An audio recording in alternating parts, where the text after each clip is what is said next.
हे guys, अस्सलाम वालेकुम। Welcome to my channel Medicoza pharmacist. और आज का हमारा टॉपिक है पार्किंसंस डिसीज़। टॉपिक की तरफ जाने से पहले अगर आपने मेरे चैनल को सब्सक्राइब नहीं किया तो अभी चैनल को सब्सक्राइब करें, बेल आइकन को प्रेस करें और वीडियो लास्ट तक ज़रूर करें एंड देन लाइक और कमेंट करें। ओके, बेसिकली पार्किंसन डिसीज़ क्या होती है? ये न्यूरोलॉजिकल मूवमेंट डिसऑर्डर है। ये क्यों होता है? जब हमारे ब्रेन में न्यूरोट्रांसमीटर होता है डोपामिन, जब डोपामिन का लेवल कम हो जाता है, ये इसका एक सिम्पटम है। डोपामिन का लेवल जब कम हो जाता है तो पार्किंसन डिसीज़ होती है। अब डोपामिन ऐसा क्या करता है बॉडी मतलब ब्रेन के साथ या हमारी बॉडी में क्या उसका फंक्शन है कि ये movement neurological movement disorder cause करता है?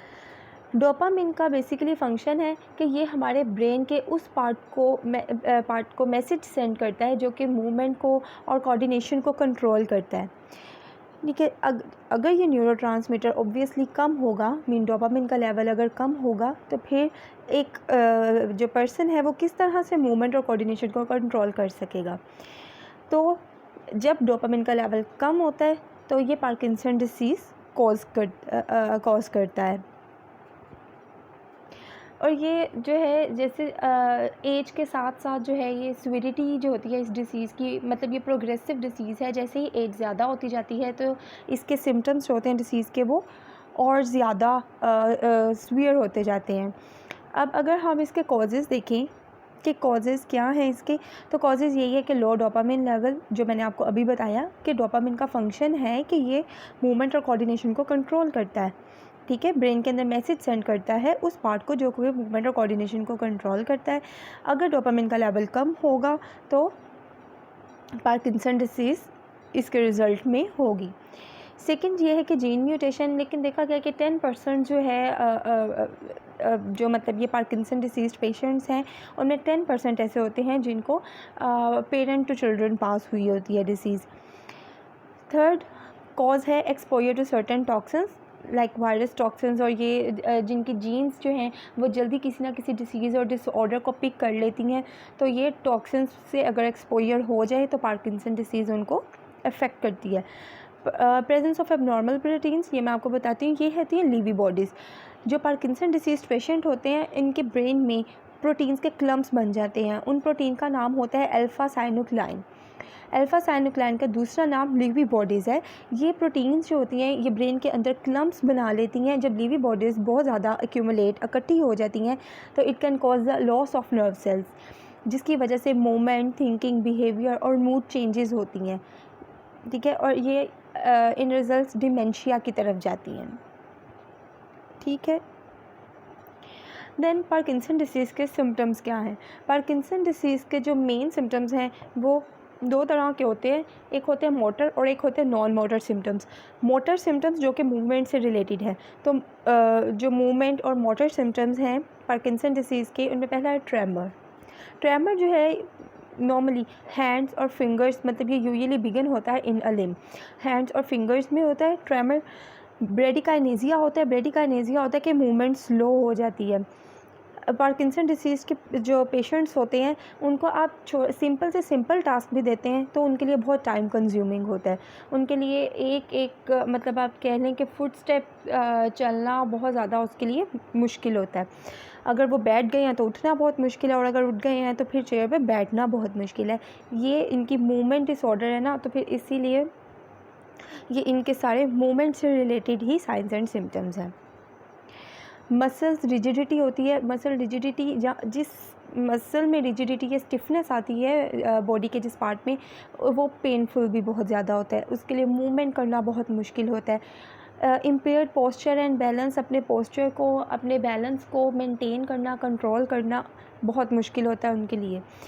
ऑटोमेटिक मूवमेंट्स जो होती हैं वो भी उनकी कम हो जाती हैं। जैसे अनकॉन्शियस हमारी मूवमेंट्स होती हैं लाइक ब्लिंकिंग, स्माइलिंग, और जब आप वॉक करते हैं तो स्विंगिंग योर आर्म्स, ये सारी जो उनकी एबिलिटीज़ हैं, अनकॉन्शियस मूवमेंट्स हैं, ये भी आहिस्ता आहिस्ता कम होती जाती हैं। स्पीच चेंजेस बहुत ज़्यादा आती हैं। स्पीच चेंजेस क्या आती हैं कि जब वो बात करना स्टार्ट करते हैं तो उससे पहले बहुत ही सॉफ्टली बोलेंगे, या फिर बहुत जल्दी जल्दी बोलना लग जाएंगे, या बहुत ज़्यादा हिचकिचाएंगे, हेजिटेट करेंगे। राइटिंग चेंजेस, बहुत मुश्किल से लिखते हैं क्योंकि ट्रेमर आपको बताया है कि हैंड्स और फिंगर्स में बेसिकली होता है लिम्स में होता है, तो राइटिंग चेंजेस बहुत ज़्यादा आती हैं। अब पार्किंसन डिसीज़ के देखिए आप सिम्टम्स देख रहे हैं, tremor, slowness of movement, speech changes, flatulence, loss of smell. ये लॉस ऑफ स्मेल और फ्लैचुलेंस जो है ये भी जो मैंने आपको बताया कि नॉन मोटर सिम्टम्स में ये आता है। अब नॉन मोटर सिम्टम्स में क्या है, कॉन्स्टिपेशन, जो स्टमक फ्लैचुलेंस है ये बहुत ज़्यादा होती है, डिमेंशिया, डिप्रेशन, स्लीप डिसऑर्डर्स, क्योंकि ये इस तरह की मेडिकेशंस भी ले रहे होते हैं जो कि इनकी सिविरिटी को कम करते हैं, तो डिमेंशिया भी इनके रिज़ल्ट्स में भी आता है, मतलब साइड इफ़ेक्ट्स में भी आता है। अगर अब हम डायग्नोसिस की बात करें पार्किंसन डिसीज़ की, तो ऐसे इसका कोई डायग्नोसिस नहीं है, लेकिन जब पार्किंसन डिसीज़ का कोई पेशेंट आता है तो उस पर्सन की मेडिकल हिस्ट्री को डायग्नोस करते हुए उसकी न्यूरोलॉजिकल एग्जामिनेशन को, लाइक सीटी स्कैन और भी बहुत तरह की इस तरह एमआरआई स्कैनिंग होती है, इससे आप पार्किंसन डिसीज़ के पेशेंट को डायग्नोसिस करते हैं। अब पार्किंसन डिसीज़ का एग्जैक्ट ट्रीटमेंट नहीं है, इसका क्योर भी नहीं है। हम क्या करते हैं, मतलब पार्किंसन डिसीज़ जो है इसकी जो सिम्टम्स हैं उसकी सीविरिटी को कम करते हैं, उसकी सीविरिटी को, सिम्टम्स की सीविरिटी को कंट्रोल करते हैं, जिससे पार्किंसन डिसीज़ के जो पेशेंट्स होते हैं वो आहिस्ता आहिस्ता ट्रीट की तरफ मतलब क्योर की तरफ जाते हैं। अब मैंने आपको बताया कि ब्रेन में डोपामिन का लेवल कम हो जाता है, तो ऑब्वियसली हम वो मेडिकेशंस देंगे जिससे ब्रेन में डोपामिन का लेवल इंक्रीज़ हो। ठीक है, इसमें नॉन मोटर सिम्टम्स बहुत आती हैं, लाइक फ्लैचुलेंस, डिप्रेशन, साइकोसिस, तो हम फिर वो इनको ड्रग्स देंगे जो कि नॉन मोटर सिम्टम्स हैं उनको कंट्रोल कर सकें। ठीक है, मेन जो हमारे पास होते हैं, हम इसमें डोपामिन एगनिस्ट देते हैं, लीवोडोपा होता है, लीवोडोपा देते हैं जो कि डोपामिन के रोल को मिमिक करता है। MAO-B inhibitors, monoamine oxidase inhibitors होते हैं। ये क्या करते हैं कि जो डोपामिन जो एंजाइम डोपामिन को तोड़ रहा होता है, डोपामिन की ब्रेक डाउन कर रहा होता है, उस एंजाइम को ये स्लो डाउन करते हैं MAO-B इनहिबिटर्स, ताकि डोपामिन बनता रहे, डोपामिन का लेवल नॉर्मल रहे, मेंटेन रहे। रेसेजिलिन, सेफिनामाइड, सिलेजिलिन, ये MAO-B इनहिबिटर्स हैं। कॉम्ट इनहिबिटर्स, कैटेकोलामाइन इनहिबिटर्स होते हैं। ये भी क्या करते हैं, जो डोपामिन की ब्रेक डाउन हो रही होती है उसको कंट्रोल करते हैं। इसमें ओपिकापोन, एंटाकेपोन ये आते हैं। एमेंटाडीन जो है ये एक ओरल एंटीवायरल ड्रग है, ये इनवॉलेंट्री मूवमेंट्स को कम करती है।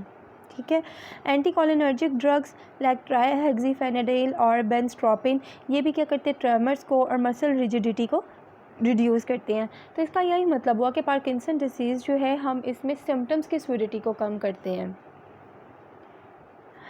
और मेडिकेशनल थेरेपी के साथ साथ हमने कॉम्प्लीमेंट्री एंड सपोर्टिव थेरेपी भी पार्किंसन के पेशेंट को देनी होती है, क्योंकि उनके मसल्स में स्टिफनेस आ जाती है, रिजिडिटी आ जाती है, ट्रेमर्स होते हैं और वो अपने पोस्चर को कंट्रोल नहीं कर पाते, स्पीच उनकी क्लियर नहीं होती है। स्पीच के लिए उनको स्पीच थेरेपिस्ट रेकमेंड किया जाता है, और उनको मसल्स को सही रखने के लिए योगा, एक्सरसाइज, मसाज की ज़रूरत होती है। तो सपोर्टिव थेरेपीज़ में योगा, मसाज, एक्सरसाइज, वॉक ये इनके लिए बहुत ज़रूरी होती है। और कॉम्प्लीमेंट्री थेरेपीज़ में फ्रूट्स, वेजिटेबल्स, वाटर, इनकी डाइट का बहुत ज़्यादा ख्याल रखा जाता है, ताकि इनकी जो सिम्टम्स हैं वो एकदम ठीक हो सके, मतलब ये क्योर की तरफ जाएं। ठीक है, आपको अगर इसमें कुछ भी समझ नहीं आया या कोई भी क्वेश्चन है, क्वेरी है, तो आप कमेंट बॉक्स में कमेंट करें। Thank you so much for listening me and subscribe my channel. अल्लाह हाफिज़।